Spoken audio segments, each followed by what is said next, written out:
Good afternoon, everybody. This is a quick tutorial on how to use the Scrap Mechanic Auto Racer mod. The chapters will be in the description, but the order will be creating tracks, setting up tracks, and setting up the cars and race. The first thing we're going to do is create a track. This will be from scratch. If you do not want to create a track, you can go ahead and search Smar Official or check out my workshop in general for official tracks that work with the track scanner. But for now, I'm going to teach you how to make a custom self-made track that works well with the track generator. The first thing I do is typically make an extra large platform, but for today, we're just going to do a medium. The way that Scrap Mechanic works is there are a lot of weird collisions between certain parts of the track that cause the cars to fly off track and act funny. So what I sometimes do is take a platform, flip it upside down, and expand it so that it covers the entire tile. You do want to be careful though. If you have the tile expanded too far and have it over the edge, it will disappear and not show up on the map. Now that you have a flat and consistent plot of land, all you need to do if you only have vanilla parts is load in the vanilla track. And by vanilla, I mean just the original assets that came with the game and should be available already without any extra mod downloads. Once you have that down, all you need to do is think of a circuit that you want to make and use your imagination. Some tips and tricks for this is one, making sure that the bottom of this track is beneath the flat tile or the flat asset that's at the bottom and kind of serving as the base of your race course. And two is expanding up the walls slightly to make it a little bit easier for the track generator to see the track and prevent the cars from flying outside of track bounds. Typically having them too tall, or I guess 2 units, whatever that scale is, 2 units in the middle for the y-axis is fine, and just below there, it depends on where your ground is for your track, but it's all good as long as you have the walls sticking up and exposed. Another thing I like to do is to make the track a little bit wider. I typically do between 1.5 and 2, just because we can fit more cars and it prevents the cars from being way too slow and going wide around the corners, because it needs to slow down significantly more on thinner tracks than it would on wider tracks. When it comes to turns, the track scanner only works on curved turns similar to what you're seeing here on the racetrack. The 90 degrees straight up corners no longer work due to certain limitations of my scanning algorithm. At least in this previous beta version of the Smar mod, it might be improved if you're watching a few months or years later from now, but for now, try to keep your turns as curved and smoothly as possible. The most important thing for scanning a track is ensuring that all of the pieces and walls are connected. What I mean by that is that there should be no gaps. There should be a consistent line across both left and right walls. This right here would be no good because there is gaps right here. The scanner might accidentally try to track for a wall and there won't be a wall, and then it would think there's like a turn and then start moving that way. So it should be smooth lines across the walls all the way through. Another thing would be that would be helpful is making sure that there's no crazy angles like this right here in the track, because the cars might run into this and the track scanner might also mess up. It does do pretty good up to certain sort of angles or weird cuts and jagged edges in the track, but it is better just to try to keep them smooth and uniform. Here I've loaded into Axolot Speedway. It should be completely scannable as long as you start from this white line right here. I'll show you how to start scanning later, but for now I wanted to talk about inclines and other things similar to that. Notice how all of this is not perfect, but it is very uniform when it comes to walls, and these walls also increase in height along with the rest of the track, and this track has a smooth incline. I believe smoother inclines versus straight up edges, I guess, I don't know how to call it. I guess the steep inclines are much better when it comes to scanning. There might be some problems if you have something that's too steep, so I advise staying below 35 degrees. But here, as long as the track is consistent, it can even overlap with other pieces of track, but hopefully not for too long. Do not try to make 2 lanes of track going on top of each other for too long. I believe this cars might have issues trying to determine where they actually are on track. I'm still working on that part of the mod still, so give me some time and I will get bugs like that fixed. This is essentially how you make a track. Make anything like that. It doesn't matter what parts you use. You can see I'm using modded parts. I believe these are the Schizo road assets that I've just kind of stolen and used in my own way. I did a lot of other things in the final version of this, but this is just the scannable version. It does always help to have a little decal line. I also have another decal that's just a pure black material that I kind of placed around. You can kind of see the edges of it right here, and it makes the track look more like a kind of a road asphalt type thing with a little bit of a metal texture. If you guys want to make custom assets that are actually like roads, or maybe even a custom tile that is a straight up racetrack with walls already built in, that would be awesome. I would love to see that. Please send that to me, or any other ideas you have about track creation, because there's a lot that you can do with this. That's about it for track tile creation. One tip I will say is once you make a track, I suggest making a duplicate version of it. I have Axolot Speedway saved, what you just saw, but I also have the Axolot Speedway Final saved. This is a duplicate of the track that you just saw, but I added a lot more kind of greenery and some decorations around the track. I will be adding more and improving it as time goes on, but this is just an example. The reason for adding two, or making two different tiles, is that once you place one tile into a world and create the world in Scrap Mechanic, you can then edit the tile again and save it, and it overwrites the tile in the world as well. So you can actually have changing tiles depending on your world. As you can see here, I placed the tile down and I scanned it already.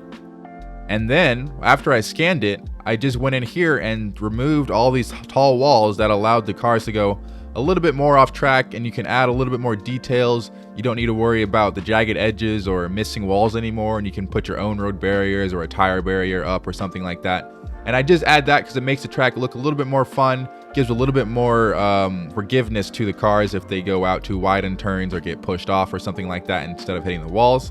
Of course, I still have the walls here on the bridge to prevent them from just jumping off and, you know, cutting the course or anything like that. That is just another tip. If you want to know more about that, feel free to ask about how and why. However, I do recommend having walls up in places to prevent cars from jumping the track in certain areas. That's going to be the end of the tile segment. And when it comes to creating the world, this is what I just said. You can just build a world, load it up. So once you've entered the world builder, all you have to do is find the track that you've made. So I have a test circuit here. Let's say my Axolot Speedway tile, I'll just add that here. You will notice in the actual editor, you won't see much, if not anything at all, but I can assure you that those tile pieces are there and will show up once you load the game. Name it whatever you want, whatever here, press save, and then load it on your creative game. Okay, this brings us to the track generating and scanning and setting up portion of the tutorial. All you have to do is load into creative mode, start a new game, and hopefully we can load it. I have lots of terrains here, but typically the newest name that the newest world that you've generated is found at the bottom. I'll call it Axo Speed because I'm going to probably delete this world later. That's okay. And load in the SM Auto Racers mod. Another thing that I like to do is actually load in the Spectator mod by Shrew2. I will be making my own sort of camera mod, but this is something that I use for now just to get a quick look at the track overall. We are here now loaded up. As you can see, the pieces were not actually missing, as you might have been, I guess, misinformed on the world builder. I'm going to pull in Spectator mod as well as the newly textured Smart track generator. So I'm going to pop into this camera from the Spectator mod and make sure that the track is in good shape. As you can see, it kind of does stick out underneath a little bit, but that's okay if you're on the ground. But on the upside or the top side, just make sure that all of the track is in a uniform shape and won't have any weird jagged edges or anything sticking out or anything crazy that might mess up the track generator. But I think this is good. I already know it's good since I've already scanned this track before, so that's okay. Okay, this chapter will start the track tile scanning function. That's all you have to do is grab any block, place it down here, and then grab the track scanning module from the track generator, guess what it's called. I don't know what to name it. Anyways, all you have to do is grab this newly textured block, place it down, rotating it so that the face, you can kind of see it in the outline here, the visual, that the face of the track is facing, or the face of the block, excuse me, is facing where the cars are going to go. In this case, I'm having them go this way. All you have to do is place it down, make sure that there is no other item, block, or anything else that is in the way on the track, and then press E. Right here, I have it debugged on so that you can actually see it optimizing in place, but since I already know that this track scanned properly, you can see all of these nodes that were generated after scanning the track walls. Once the scan is finished, you can see this little notification saying that the scan is complete and the track was saved. You will see that the track was indeed saved. In case you were wondering what these little colors were, green means that it should be going full on gas coming up to a right turn. Right turns are in blue. The darker the blue, the more, I guess, steep, I don't know, the more sharp the turn is. Sometimes it's a little bit bugged, but that's okay. As you can see, red is actually a left turn. Going up and down the hill, it stays like that. And then around this corner, sometimes it won't notice curves as easily. That is something that I will be debugging in the future. However, it should make it around this turn just fine. So I do suggest, if you find something wrong with your car and like the way they're driving around whatever track you're using, I suggest determining if it sees that there is in fact a curve at the location that it's seeing. And if it keeps on going straight or going too fast, then it probably didn't scan properly. Just let me know and I can probably make some adjustments to the track generator to get that fixed. But yeah, that's actually all you need to know for the track scanning portion, because you just place down a block, make sure it's facing the correct direction, and press E. If you want to turn off the nodes while keeping the scanner online for some reason, I don't know why, just hold crouch and press E like this. Like that. You probably can't see me actually pressing E, but the nodes are turning off and on as I'm crouching. If you press E again, it will scan again. That will be it for the track scanning and generating portion of this tutorial. It's pretty straightforward, pretty simple. If there are any problems with the track scan, please feel free to let me know and I will do my best to try to help you out. Okay, moving on to the fun part, the car building and I guess setup. It's really actually super easy. All you have to do is make any normal car. I'm going to actually pull I just pulled in an F1 car, IndyCar looking thing. It looks really cool, made by JJ Plays, all vanilla parts. If you look at the connections here, you can see that it's just set up like any other car. It has steering bearings right here and then engine bearings that are connected, you know, accordingly. And if you check it out, it moves forward, it goes left, it goes right, just like any other car. In order to attach the racing system is pull in the driver and engine. This is what these are called, is kind of like the driver's seat and the engine.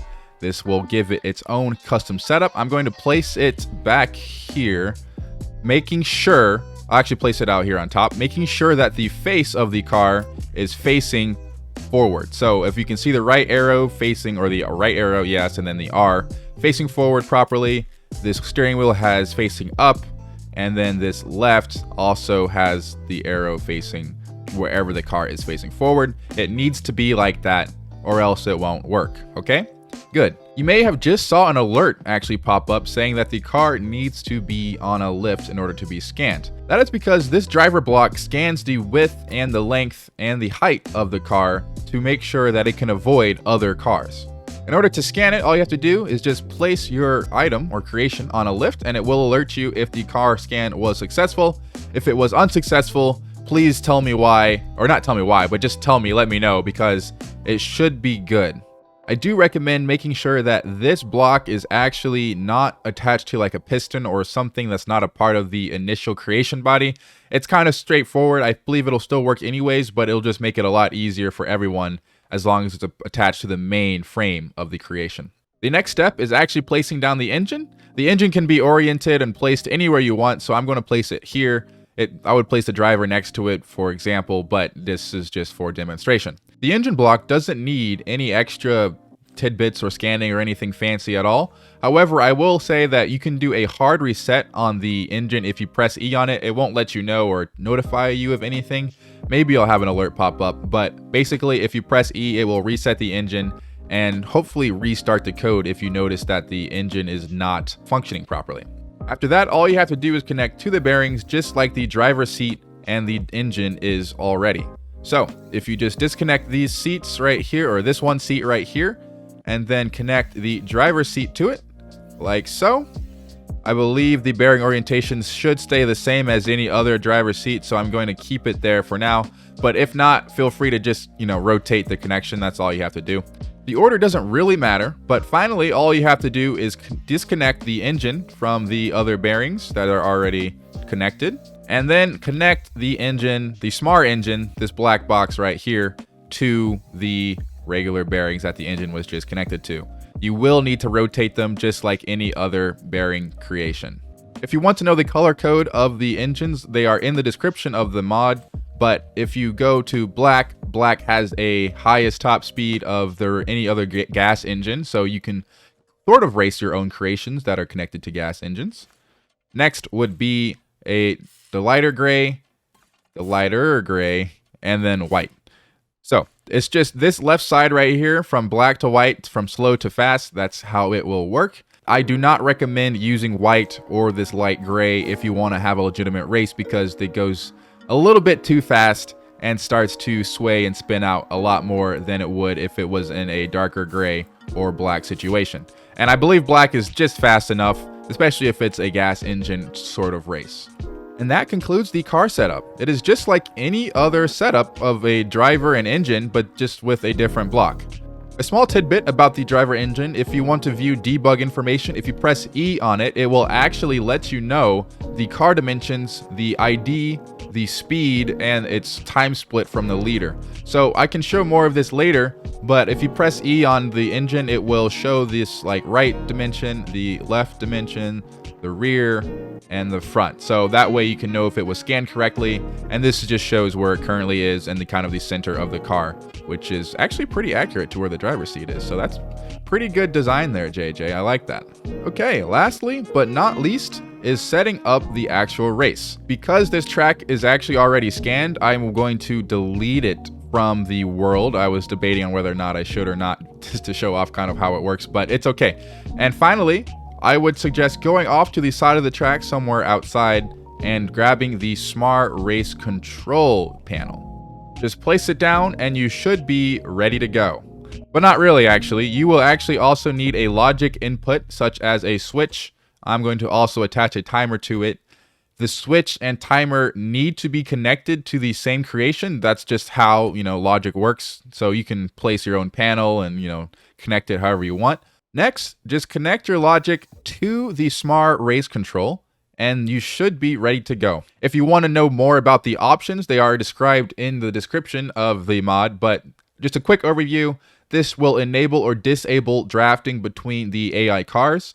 This will show how many laps before the AI cars stop racing each other, and this is sort of like the Mario Kart GTA handicap that makes the other cars in the back faster than the cars in the front to allow them to catch up and make more interesting races. And this resets the race and will do a hard reset on the cars as well and start things over if you notice things having a problem.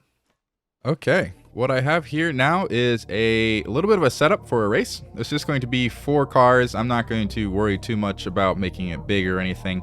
You guys can play around and experiment for yourself, or watch videos on my channel if you want to see league races. Okay, well, we have started off a pretty bad start with Chaos Shifter, or the pink car right here. It always seems to happen for some reason depending on the situation, but right now it's a decent start for the other 3 cars. As you can see, I am actually not making any inputs. If you can see me kind of twisting the wheel around, I'm not actually controlling where the car is going at all. Okay, well, let's get into it. This is a test race of sorts, kind of showing off how the cars work. They do try to pass each other. They do try to exit out of bad turns and avoid, crashing to each other, of course. As you can see here, Chaos Shifter will either slow down or turn even sharper, or both, to try to avoid going into the green car right here. Going up and down hills, it depends on your car's ride height. The higher the ride height and the better the suspension, the better you will be able to function over hills and bumpy areas of your track, if that is the case. I mean, naturally, that's as true with all other cars. And that is about it for that. I think if you want to see more races or anything like that, don't want to try it out yourself, so I suggest checking out my channel. I have a whole season 1 of the Generation 6, and I will have season 2 of these cars coming very soon.